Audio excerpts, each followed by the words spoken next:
Hello viewers, this is Deepak here. हमने हमारा जो है टॉपिक नंबर वन लिया था, नंबर सिस्टम। नंबर सिस्टम इस टॉपिक नंबर वन की थ्योरी पार्ट के बारे में हम बात कर चुके थे हमारे लास्ट वीडियो में। उसमें हमारा सब कंप्लीट हो चुका था। आज से हम इसके क्वेश्चन ले रहे हैं, ठीक है। तो पहला क्वेश्चन है हमारा, प्रत्येक परिमेय संख्या होती है एक प्राकृत संख्या, एक पूर्णांक, एक वास्तविक संख्या, एक पूर्ण संख्या, ठीक है। अब अगर आप ऐसे देखोगे तो प्राकृत, पूर्णांक और पूर्ण संख्या, ये संख्याएं परिमेय संख्या हो सकती है, ठीक है। लेकिन सभी प्राकृत संख्याएं, जैसे प्राकृत संख्याएं तो परिमेय होती है, लेकिन सभी परिमेय संख्याएं प्राकृत संख्याएं नहीं होती। सभी परिमेय संख्याएं पूर्णांक भी नहीं होती और सभी परिमेय संख्याएं पूर्ण संख्या भी नहीं होती। एक बार के लिए मैं आपको बता देता हूँ कि ये क्या क्या होते हैं। जैसे प्राकृत संख्या तो होती है हमारी नेचुरल नंबर्स। नेचुरल नंबर्स इसको लिखते हैं हम कैपिटल एन से, और ये स्टार्ट होती है हमारी 1 2 3 अप टू इन्फिनिटी तक जाती है। उसके बाद पूर्णांक, पूर्णांक को लिखते हैं हम आई से, इंटीजर्स कैपिटल आई से, जो होते हैं हमारे जैसे माइनस, ये इधर इन्फिनिटी तक, फिर उसके बाद -2, -3, -2, -1, 0, 1 2 3, ये होते हैं हमारे पूर्णांक। और पूर्ण संख्या वोल नंबर्स यानी कि W, W is equal to होते हैं हमारे 0 1 2 अप टू इन्फिनिटी तक, ठीक है। तो ये इनमें जो संख्याएं हैं ना, इनमें परिमेय, ये सभी परिमेय हैं, लेकिन प्रत्येक परिमेय संख्या क्या होती है आपकी, वास्तविक संख्या होती ही होती है। ये हमेशा ज़रूरी होता है, ठीक है। मतलब आप ऐसी कोई परिमेय संख्या बोल सकते हो जो प्राकृत नहीं है, ऐसी कोई परिमेय संख्या हो सकती है जो कि पूर्णांक नहीं है, और ऐसी कोई परिमेय संख्या हो सकती है जो कि एक पूर्ण संख्या नहीं है, ठीक है। लेकिन ऐसी कोई वास्तविक संख्या नहीं होगी जो कि परिमेय संख्या नहीं होगी, ठीक है। तो परिमेय संख्या हमेशा क्या होगी, एक वास्तविक संख्या तो होगी ही होगी। नंबर 2 है हमारा, फर्स्ट क्वेश्चन हो गया, दो परिमेय संख्याओं के बीच में कोई परिमेय संख्या नहीं होती, गलत जवाब। ठीक, एक परिमेय संख्या होती है, गलत, ठीक है। अपरिमित रूप से अनेक परिमेय संख्याएं होती है, ठीक है। केवल परिमेय संख्याएं होती है तथा कोई अपरिमेय संख्या नहीं होती। केवल परिमेय संख्या होती है तथा कोई अपरिमेय संख्या नहीं होती, तो ये वाला भी क्या है, गलत। दो परिमेय संख्याओं के बीच में हमने बात करी थी वास्तविक संख्या रेखा के लिए कि दो परिमेय संख्याओं के मध्य में अनंत परिमेय तथा अपरिमेय संख्याएं होती है, ठीक है। अनंत, क्या कहें, अपरिमित रूप से, अनंत को ही हम अपरिमित भी बोलते हैं, ठीक है। तो अनंत या अपरिमित रूप से अनंत संख्याएं होती है, ठीक है। तो दो परिमेय संख्याओं के बीच में अपरिमित रूप से अनेक परिमेय संख्याएं होती है, ठीक है। एक परिमेय संख्या का दशमलव निरूपण नहीं हो सकता, ठीक है। तो परिमेय संख्या का दशमलव निरूपण कैसा नहीं हो सकता, ये नहीं वाले क्वेश्चन आजकल ज़्यादा पूछने का ट्रेंड चल रहा है, ठीक है। तो देखो, परिमेय संख्याएं जो होती हैं हमारी, परिमेय संख्याएं या तो शांत होती है, परिमेय संख्याएं कैसी होंगी, या तो कैसी होगी, शांत होंगी, या फिर कैसी होंगी, अशांत आवर्ती होंगी, ठीक है। या तो शांत होंगी या अशांत आवर्ती होंगी। अब शांत वाली संख्याएं कौन सी, वे संख्याएं जो कि दशमलव के बाद जैसे कुछ अंकों तक जाए, 2 3 5 और फिर वहीं पे स्टॉप होगी, ठीक है। ये होगी शांत दशमलव संख्याएं। अशांत आवर्ती कौन सी होगी, अशांत यानी कि जैसे दशमलव के बाद पीछे तक जाए, लेकिन एक फिक्स नंबर के बाद वो रिपीट होना स्टार्ट हो जाए, ठीक है। तो वो कैसी होंगी, ये दोनों प्रकार की कैसी होती है, परिमेय संख्या होती है। जबकि अपरिमेय संख्या कैसी होगी आपकी, सभी अशांत अनावर्ती संख्याएं, अशांत अनावर्ती संख्याएं कैसी होगी आपकी, अपरिमेय संख्याएं होंगी, ठीक है। तो देखो, परिमेय संख्या का दशमलव निरूपण नहीं हो सकता, शांत हो सकता है, अशांत भी हो सकता है, ठीक है। अशांत अनावर्ती ये नहीं हो सकता, जबकि अशांत आवर्ती हो सकता है। यानी कि मैंने बताया ना, अशांत आवर्ती परिमेय संख्या हो सकती है, अशांत की बोले, इसने यहाँ आवर्ती अनावर्ती की बात नहीं करी, लेकिन अशांत संख्या परिमेय संख्या हो सकती है, जबकि अशांत अनावर्ती संख्या ये जो है आपकी कभी भी परिमेय संख्या नहीं हो सकती। ठीक है, तो इसमें सही ऑप्शन कौन सा आएगा आपका? फोर्थ वाला सही ऑप्शन होगा। ठीक है, ये था हमारा क्वेश्चन नंबर 3। नेक्स्ट है हमारा क्वेश्चन नंबर 4। इन्हीं दो अपरिमेय संख्याओं का गुणनफल होता है। ठीक है, तो अगर हम कोई दो अपरिमेय संख्याएं लें तो उनका गुणनफल क्या हो सकता है? सदैव एक अपरिमेय संख्या, सदैव एक परिमेय संख्या, सदैव एक पूर्णांक, कभी परिमेय संख्या और कभी अपरिमेय संख्या। तो हम दो अपरिमेय संख्याएं लेके देख सकते हैं। ठीक है, तो इसने यहाँ पे ये नहीं बताया कि किन्हीं दो भिन्न है या समान भी हो सकती है। तो भिन्न भी हो सकती है और समान भी हो सकती है। अगर मैं दो समान संख्याएं लूँ, जैसे √2 और √2, दोनों कैसी है? अपरिमेय संख्या है, लेकिन इनका गुणनफल क्या आ गया? एक परिमेय संख्या मिल गई। ठीक है, ये कैसी है? परिमेय संख्या है।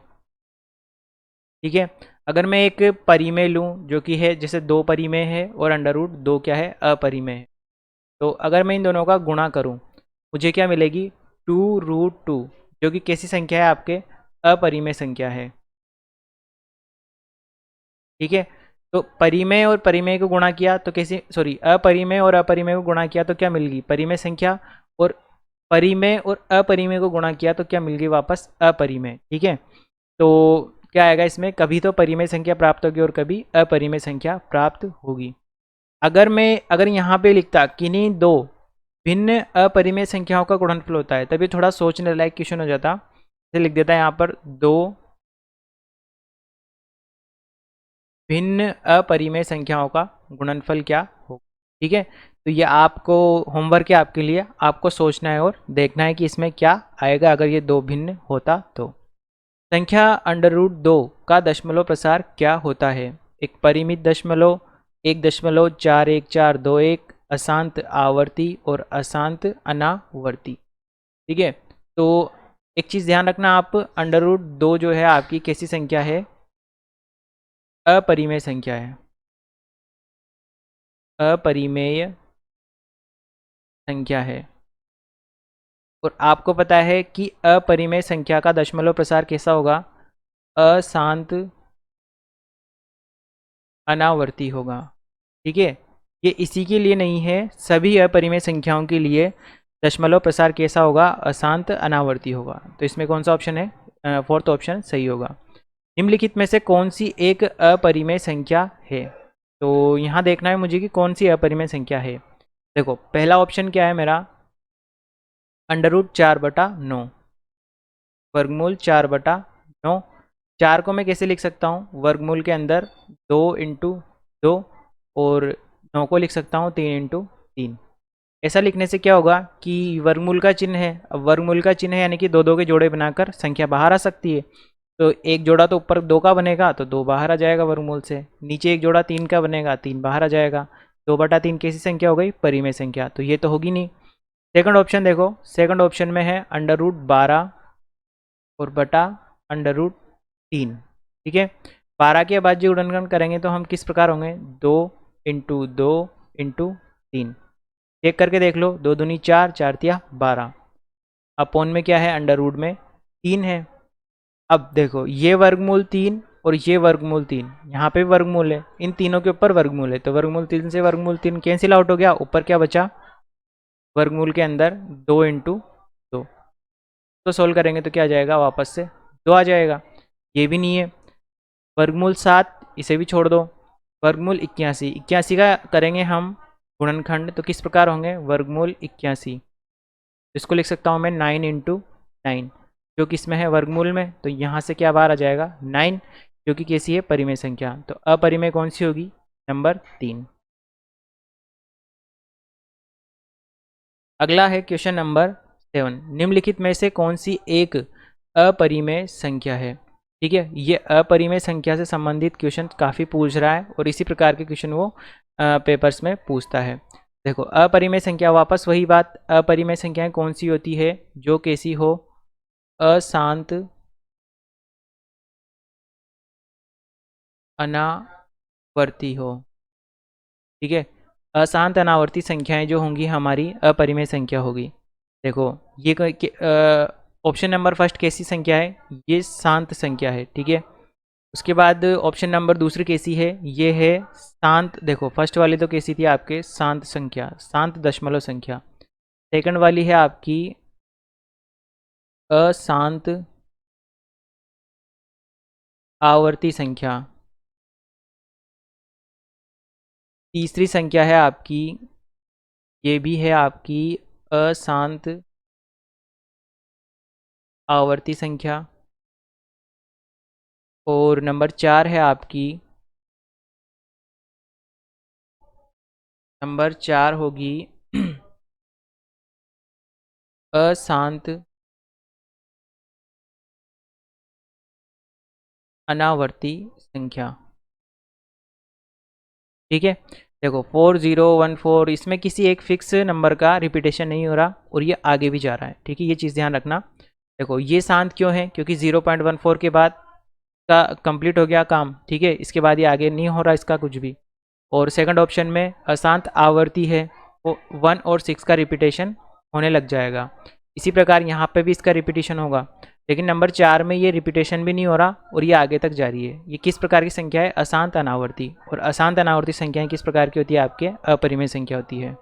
नंबर 8, √2 √3 के बीच एक परिमेय संख्या कौन सी होगी। ठीक है, तो देखो √2 और √3, √2 और √3 के बीच में अपरिमेय संख्या √2 प्लस √3 और बटा में 2, ये होगी।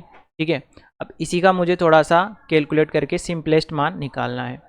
अब √2 √3 कैसी संख्या है, अपरिमेय संख्या, तो दोनों का योग भी अपरिमेय होगा।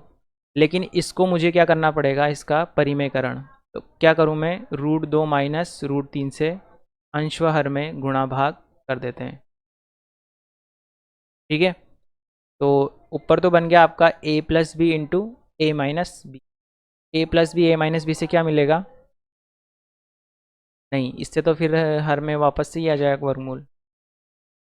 ये ऐसे सोल्व नहीं होगा, अप्रोक्सीमेटली मान निकालना पड़ेगा। देखो √2 प्लस √3 बटा 2।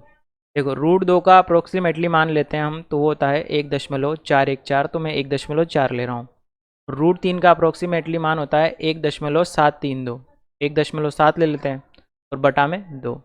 इन दोनों को जोड़ेंगे तो कितना आएगा, 11, 1 और 3, तो 3.1 बटा 2।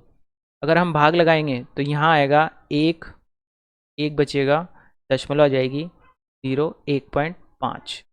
ठीक है, तो मैंने अप्रोक्सीमेटली निकाला तो मेरा क्या आया यहाँ पर 1.5। तो √2 और √3 के बीच एक परिमेय संख्या क्या होगी, ये होगी। और एक तरीका ये भी है कि ये बोल रहा है कि इन दोनों के बीच में एक कैसी संख्या देखनी है, परिमेय संख्या। देखो ये ऊपर क्या है, √2 पर अपरिमेय, √3 अपरिमेय। दो अपरिमेय संख्याओं का अगर हम घटाते हैं आपस में तो मुझे क्या मिलेगी, अपरिमेय संख्या मिलेगी। तो ये पूरी संख्या क्या है, आपकी अपरिमेय संख्या है। और इसको क्या चाहिए, परिमेय संख्या, तो ये तो होगी नहीं। इसी प्रकार ये दो संख्याएं √2 √3, इन दोनों को मैं गुणा करूंगा। ठीक है, तो क्या आएगा, वर्गमूल के अंदर 2 × 3। ठीक है, अब ये 2 × 3 वर्गमूल से बाहर तो आ नहीं सकते, क्योंकि यहाँ जोड़ा तो बना नहीं, तो ये अंदर ही रह जाएंगे। तो यहाँ बनेगा वर्गमूल के अंदर 6 बटा 2। तो इससे क्या मिलेगा, मुझे एक अपरिमेय संख्या मिलेगी। तो ऑप्शन सेकंड भी क्या हो गया हमारा, कैंसिल। फर्स्ट हो गया कैंसिल, बचा फोर्थ वाला। ठीक है, तो ये होता है 1 ये दे रखा है इसने 1.8।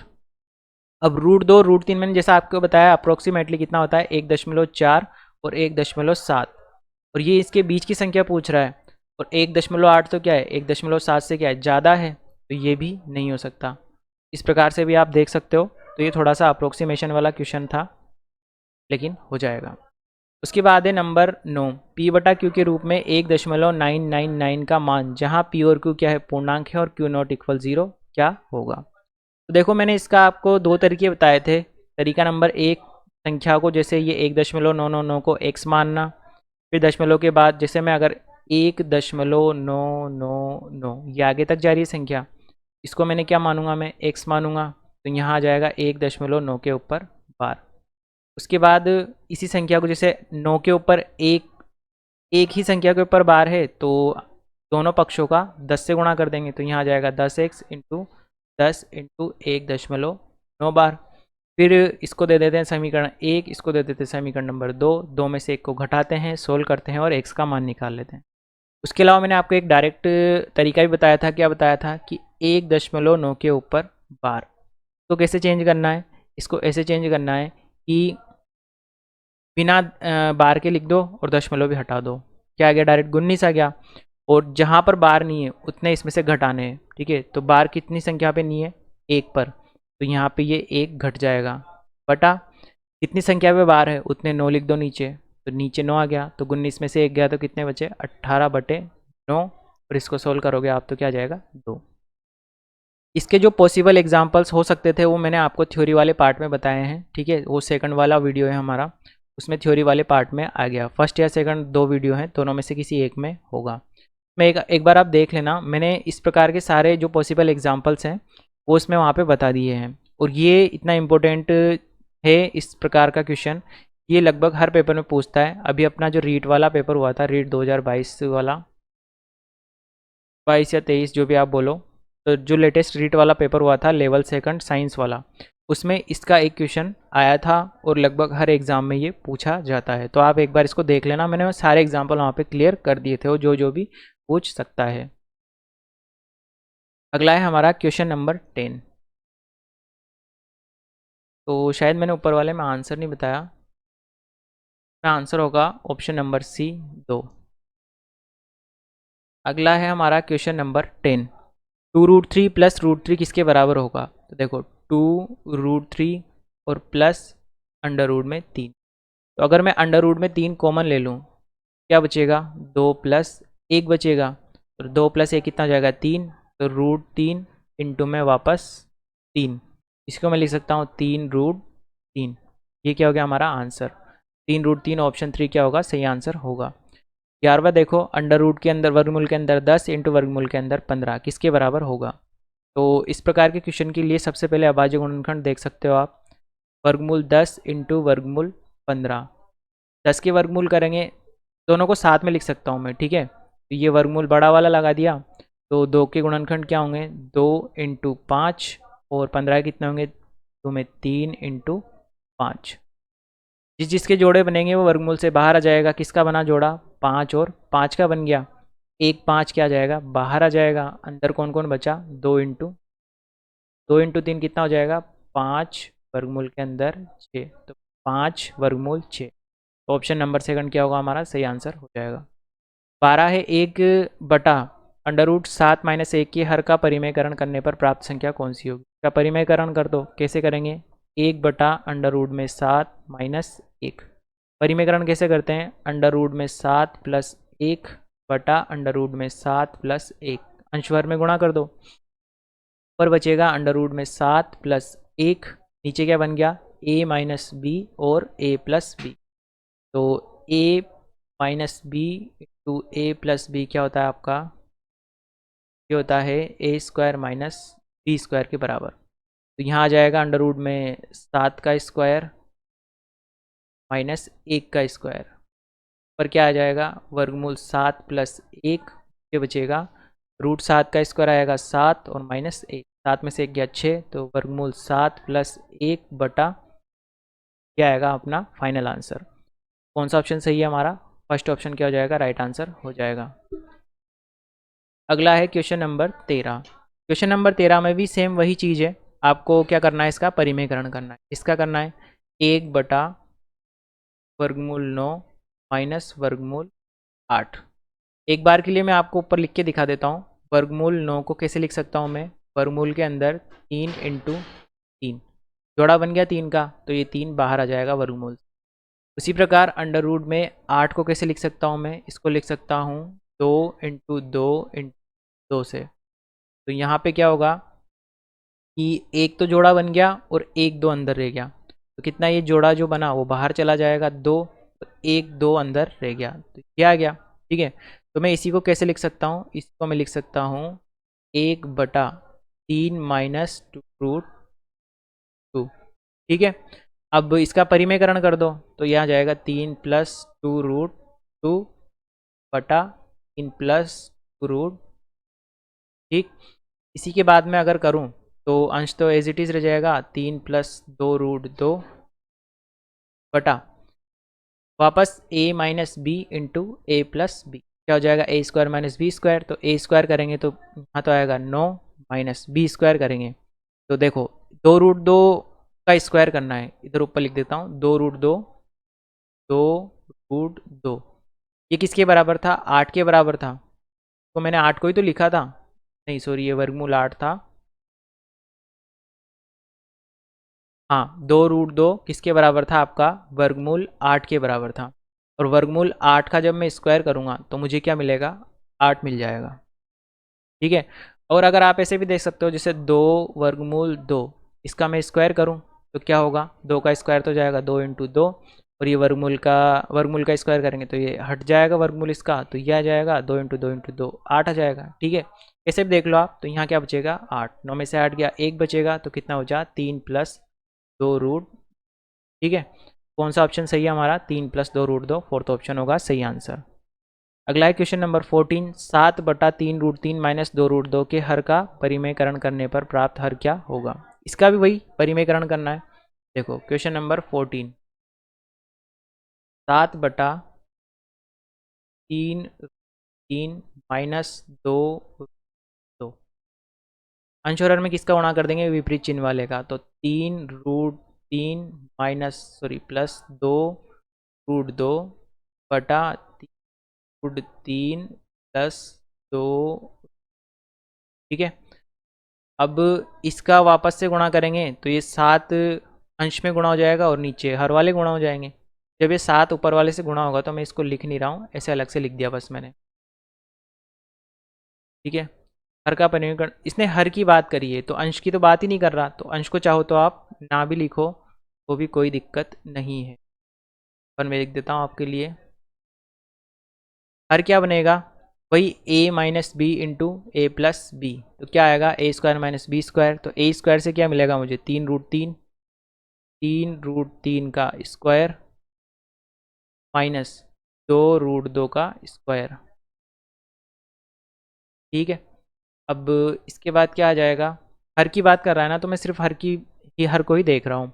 3√3 का स्क्वायर क्या होगा, देखो 3√3 का स्क्वायर अगर मैं करूँ तो क्या आएगा, 3 का स्क्वायर तो आ जाएगा 9 इंटू √3 का कितना होगा 3, तो यह आएगा मेरा 27।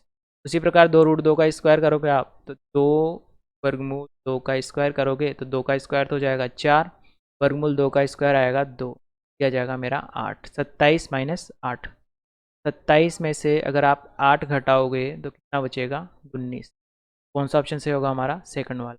तो सिर्फ हर की बात करिए, ठीक है, हमने सिर्फ हर को ही निकाला है। इसके बाद है हमारा क्वेश्चन नंबर 15। क्वेश्चन नंबर 15 में है वर्गमूल 32 प्लस वर्गमूल 48 प्लस अपॉन वर्गमूल 8 प्लस वर्गमूल 12 का मान किसके बराबर होगा। तो देखो जब भी इस प्रकार का क्वेश्चन है ना तो सबसे पहले इनकी गुणनखंड कर लो, अभाज्य गुणनखंड। ठीक है, तो मैं लिख दूंगा मैं आपके लिए यहाँ पे, जैसे वर्गमूल के अंदर 32 के अभाज्य गुणनखंड किस प्रकार होंगे, देखो 2 इंटू वापस 2, एक बार मैं आपके लिए इसे करके दिखा देता हूँ। देखो 32 की अगर आप करोगे क्या आएगा,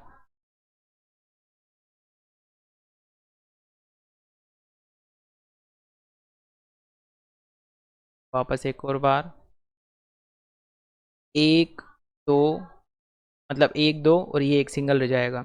उसके बाद इसी प्रकार मैं 48 के गुणनखंड करूँ, भाज्य गुणनखंड क्या आएंगे मेरे पास, 2 4 वापस से 2 1 2 दूनी 4 12 2 3 6 3 एकम। ठीक है, इसी प्रकार मैं 8 के करूँगा तो 8 के होंगे, एक बार कर देता हूँ, 4 2 2 1। इसी प्रकार 12 के करें हम तो 12 के होंगे 2 6 1। ठीक है, अब देखना मैं यहीं पे डायरेक्ट कर दूंगा कि जैसे 32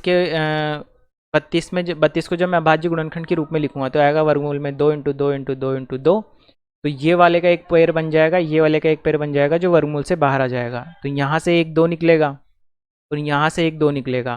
ठीक है, तो ये 2 इंटू 2 तो 4 हो जाएगा वर्गमूल के बाहर, और वर्गमूल क्या बचेगा 2। तो मैं 32 को कैसे लिख सकता हूँ, 32 को लिख सकता हूँ मैं 4 अंडर रूट में 2 से। 48 को कैसे लिखूंगा, एक पेड़ ये बन गया, एक पेड़ ये बन गया, 3 अकेला बच गया, तो 2 इंटू 2 4, तो ये बनेगा 4 वर्गमूल 3। इसी प्रकार ये क्या बनेगा, 2 वर्गमूल 2, और ये बनेगा मेरा 2 वर्गमूल 3। देखो अब मैं इसको इधर लिख रहा हूँ, अंडर रूट 32 को क्या लिख सकते हैं हम, 4 वर्गमूल 2 माइनस प्लस 48 को लिखा मैंने 4 वर्गमूल 3 अपॉन वर्गमूल 8 को लिखेंगे 2 वर्गमूल 2 प्लस रूट 12 को लिखेंगे 2 वर्गमूल। ठीक है, ये हो गया। अब देखो अंश में से कुछ कॉमन आ रहा है, 2 कॉमन ले लेते हैं, 4 आ रहा है वैसे तो कॉमन, तो 4 ले लेते हैं, 2 ऊपर बचेगा 2 प्लस वर्गमूल 3। उसी प्रकार नीचे क्या आ रहा है कॉमन, 2 आ रहा है, 2 कॉमन लेने के बाद बचेगा 2 प्लस अंडर रूट में 3, 2 प्लस अंडर रूट 3 से 2 plus under root 3 cancel out हो गया, 2 से कितनी बार कटेगा, 2 बार। फाइनली क्या बचा मेरे पास, तो सही आंसर कौन सा होगा हमारा, ऑप्शन नंबर 2 2। 15 क्वेश्चन भी कंप्लीट। तो ये परिमेयकरण और अभाज्य गुणनखंड आपको आने चाहिए। ठीक है, ये तो मैंने अभी आपको थोड़ा इतना डिटेल में करके दिखा दिया, वैसे अगर आपको ध्यान रहे तो आप डायरेक्ट भी लिख के कर सकते हो। क्वेश्चन नंबर 16 है, यदि अंडर रूट 2 बराबर 4.4142, ये आगे तक जाती है, अपरिमेय संख्या है अंडर रूट 2, तो वर्गमूल के अंदर under root 2 minus 1 upon under root 2 plus 1 किसके बराबर होगा। ठीक है, देखो अपन इसको अगर अंडर रूट 2 का मान यहाँ रखूँ मैं, देखो 2 तरीके से करके दिखा देता हूँ। अगर आप डायरेक्ट इसमें मान रख दोगे और दशमलव के बाद इसने इतने स्थान लिए हैं, तो ये तो काफ़ी लंबी कैलकुलेशन हो जाएगी, है ना। उसके से अच्छा हम ये कर सकते हैं कि देखो 16 क्वेश्चन, पहले इसका परिमेयकरण कर लो। परिमेयकरण कैसे करोगे, वर्गमूल 2 माइनस 1 बटा वर्गमूल 2 प्लस 1, तो वर्गमूल 2 माइनस 1 बटा वर्गमूल 2 माइनस 1 का अंश और हर में गुणा कर दो। ऐसा करने से क्या होगा, अंश में बनेगा अंडर रूट में 2 माइनस 1 का होल स्क्वायर बन जाएगा। ठीक है, अंश में, और इसका वर्गमूल है, और हर में क्या बनेगा, ये रूट 2 प्लस 1 और रूट 2 माइनस 1, तो ए plus B A minus B, तो ए स्क्वायर माइनस बी स्क्वायर, तो यहाँ आ जाएगा 2 माइनस 1। ठीक है, और ये भी किस में है, आपका वर्गमूल में है। 2 में से 1 गया, 1 बचेगा, तो 1 तो वर्गमूल से बाहर आ ही जाएगा, और ऊपर अंश में क्या बचा था, वर्गमूल 2 माइनस 1 का स्क्वायर और उसका अंडर रूट का मतलब क्या होता है, पावर 1/2। यहाँ पे इसका मतलब है कि अंडर रूट 2 माइनस 1 उसकी पावर 2 और उसकी पावर 1/2। 2 से 2 कैंसिल आउट हो जाए, क्या बचा, अंडर रूट 2 माइनस 1 बचा। अंडर रूट 2 का मान इसने लिख दिया यहाँ पे साफ तौर से 1.4142, तो 1.414, इससे क्या घटाना है मुझे, 1 घटाना है, तो 1.00। ठीक है, क्या आएगा, 2414 0.4142, तो 0.4142 क्या होगा हमारा सही आंसर। ठीक है, अब जैसे वर्गमूल 2 जो है ना आपका, ये कैसी संख्या है, अपरिमेय संख्या, और अपरिमेय संख्या का विस्तार मतलब अपरिमेय संख्या कैसी होती है, अशांत अनावर्ती होती है। ठीक है, तो ये संख्या वास्तव में तो अशांत है, लेकिन इसने क्या किया, दशमलव के बाद 4 अंकों तक ही इसको लिया है, जबकि आगे तक काफ़ी आगे तक जाती है। ठीक है, ये ध्यान रखना आप। के बाद है हमारा क्वेश्चन नंबर 17। क्वेश्चन नंबर 17 में इसने दिया है, देखो यहाँ लिख लेते हैं, क्वेश्चन नंबर 17, ये भी अच्छा क्वेश्चन है। देखो जब भी ये दो नोटेशन होते हैं, देखो अगर मैं वर्गमूल के आगे यहाँ कोई संख्या लिखता हूँ, तो ये तो इसमें होती है गुणा में, लेकिन अगर मैं वर्गमूल से ये मूल वाला चिन्ह लगाऊं और यहाँ पर ये जो स्थान होता है, यहाँ पर अगर मैं कुछ लिखता हूँ n, और यहाँ कोई संख्या लिखी है, जैसे मान लो n का मान कितना है, 2 है। ठीक है, तो इसका मतलब है कि ये क्या है, 5 की पावर क्या है, 1/2। ठीक है, यानी कि ये कैसा मूल है, वर्गमूल है। ऐसे ही 1/3वां मूल होता है, 1/4 8 10 जितना आप लिखो यहाँ पर, ये nवां मूल हो जाता है। उसी प्रकार इसने यहाँ पे लिख रखा है, तो देखो इसको मैं अगर लिखूँ ओपन करके, तो ये क्या होगा कि 2 की पावर 2 है। ठीक है, एक तो ये हो गया। उसके बाद कितना मूल है इसका, 1/3 मूल। फिर उसके बाद कौन सा मूल है, उसके बाद है 1/4वां मूल। तो आपने घातांक सिद्धांत पढ़ा होगा, तो ये घातें आपस में क्या हो जाएगी, गुणा हो जाएगी। तो क्या आएगा यहाँ पर 2 की पावर में 2 इंटू 1/3 इंटू 1/4। कितनी बार कटाए? 2 बार। तो कितना बचेगा? 2 की पावर 1/3 इंटू 2 6। 2 की पावर 1/6। तो सही आंसर कौन सा होगा अपना? थर्ड वाला। क्वेश्चन नंबर 18 देखो। क्वेश्चन नंबर 18 में क्या होगा? देखो 81 की पावर -2, ये घातांक सिद्धांत के क्वेश्चन आने लग गए अब। और देखो पहले तो मैं इसे ऐसे लिख देता हूँ। यहाँ पर ये मूल है कौन सा? 1/4वां मूल। और 81 की पावर -2 है, मैं इसको हर में ले जाता हूँ। हर में ले जाने से 81 की पावर 2 क्या हो जाएगा? प्लस में हो जाएगा। ठीक है। अब ये मूल का चिन्ह मैं अगर हटाऊँ तो यहाँ पे आएगा 1/81 की पावर 2 था, और ये वाला चिन्ह था 1/4वें मूल का, तो यहाँ आ जाएगा 1/4। तो इससे काटेंगे क्या बचेगा? 1/2। यानी कि ये 81 की पावर क्या है? 1/2। 1/2 का मतलब वर्गमूल, और वर्गमूल 81 कितना होगा? 9, क्योंकि 9 इंटू 9 81। तो यहाँ आ जाएगा 1/। तो ये आंसर कौन सा होगा आपका? फर्स्ट वाला हो जाएगा। क्वेश्चन नंबर 19 देखो। 256 की पावर 0.16 इंटू 256 की पावर 0.09 का मान क्या होगा? देखो आधार समान है, तो 256 की पावर, आधार समान है तो घाते हो जाएगी, जुड़ जाएगी आपकी, तो क्या हो जाएगा? 0.16 प्लस 0.09। देखो 0.16 और 0.09 को अगर आप जोड़ोगे तो 9 और 6 15, 1 2 क्या आ जाएगा? इसी को अगर आप सोल्व करोगे तो आएगा 256 की पावर 0.25। अब 0.25 को अगर मैं दशमलव हटाऊं, यहाँ आएगा 100। ये कितनी बार घटेगा? 4 बार, यानी कि 1/4 मोल। ठीक है। देखो 256 के अपन क्या कर लेते हैं? अभाज्य गुणनखंड कर लेते हैं। अभाज्य गुणनखंड करोगे आप तो क्या आएगा? देखो 2 से जाएगा सबसे पहली बार, 1 2 8। वापस 2 से करोगे तो 6 4। वापस से 2 से करोगे तो 3 2। वापस 2 से करोगे तो 1 6।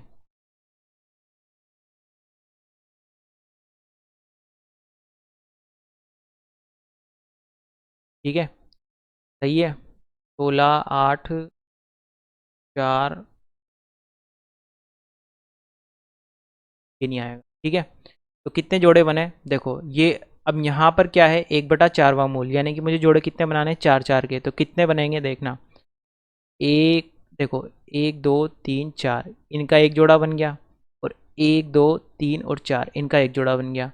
1 2 तो यहाँ से आ जाएगा, और 1 2 यहाँ से आ जाएगा। 2 इंटू 2 कितना आ जाएगा? 4। फाइनल आंसर कितना हो गया मेरा? 4। ठीक है। ये थोड़ा सा आप देख लेना, इसको जब आप लिखोगे ना, तो ये वर्गमूल नहीं है, 1/4वां मूल है। तो इसमें 2 कितनी बार आएगा आपका? 2 इंटू 2 इंटू 2 इंटू 2। तो एक जोड़ा तो यहाँ से निकल जाएगा, और उसी प्रकार 4 बार 2 आएगा तो दूसरा जोड़ा भी निकल जाएगा। ठीक है। ये हो जाएगा आपका। तो क्वेश्चन नंबर 16 में आंसर नंबर फर्स्ट।